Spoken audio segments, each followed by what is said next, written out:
অবশেষে আমি আমার এই নর্মাল খয়েরি কালার টেবিলটাকে হোয়াইট কালার টেবিল বানিয়ে ফেললাম। আর হোয়াইট কালার টেবিলে কিন্তু ভিডিও বানালে ভিডিও খুবই সুন্দর লাগে। আসসালামু আলাইকুম, আজকে আমি বংশে চলে আসছি। আমি আমার নর্মাল টেবিলটাকে হোয়াইট কালার টেবিল বানাবো, এর জন্য তো আমি বংশালে স্টিকারের দোকানগুলোতে আসছি। আপনারা দেখতে পাচ্ছেন এখানে স্টিকার দোকান, তো এখান থেকে আমি হোয়াইট কালার একটা স্টিকার কিনবো। তারপর আমি এই দোকানে চলে আসি। চলে আসার পর এখান থেকে দোকানের মধ্যে ঢোকার পর আমি দেখি যে হোয়াইট কালার স্টিকার সেটা আছে কিনা। তো ওনাদের কাছে কিন্তু বিভিন্ন কালার স্টিকার আছে। এখান থেকে তারপর আমি হোয়াইট কালার স্টিকার চয়েস করি। হোয়াইট কালার স্টিকারটা চয়েস করার পর ওখান থেকে আমি 1.5 গজ স্টিকার নিয়ে আসি। আর 1.5 গজ স্টিকারের দাম পড়ে হচ্ছে 330 টাকা। স্টিকার কিনতে চাইলে আপনারা ওনাদের সাথে যোগাযোগ করতে পারেন। তো আমার কিন্তু অলরেডি স্টিকার কেনা হয়ে গেছে, এখন আমি বাসার দিকে রওনা দিচ্ছি। তো এই যে দেখতে পাচ্ছেন এখানে আমার নর্মাল টেবিল, এটাকে এখন আমরা সাদা স্টিকার লাগিয়ে দিব। প্রথমে আমরা আমাদের টেবিলটা সুন্দর করে একটা পরিষ্কার নেকড়া অথবা তেনা দিয়ে পরিষ্কার করে নেব। যদি আমরা আমাদের টেবিলটা পরিষ্কার করে না নিই, তাহলে কিন্তু যে ময়লা থাকবে ওই ময়লার মধ্যে যদি আমরা আমাদের এই স্টিকারটা লাগাই, কিছুদিন পরে কিন্তু সেই স্টিকারটা উঠে যাবে। তো এর জন্য অবশ্যই আমাদের টেবিলটা সুন্দর করে আমাদেরকে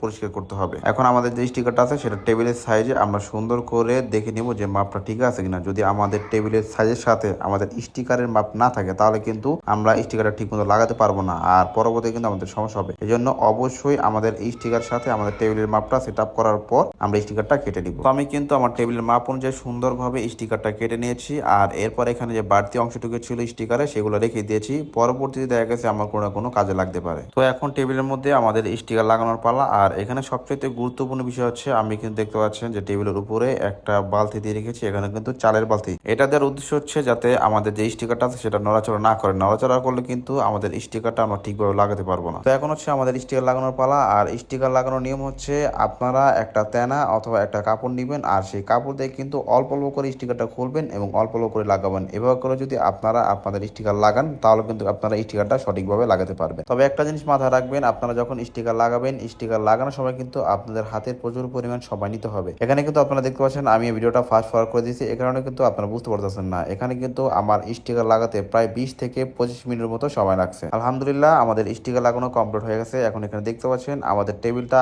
আগের তুলনায় কিন্তু অনেক সুন্দর লাগছে। আর এই টেবিলে এখন আমরা যদি ভিডিও বানাই, তাহলে কিন্তু সেই ভিডিওগুলো দেখতেও আরো সুন্দর লাগবে।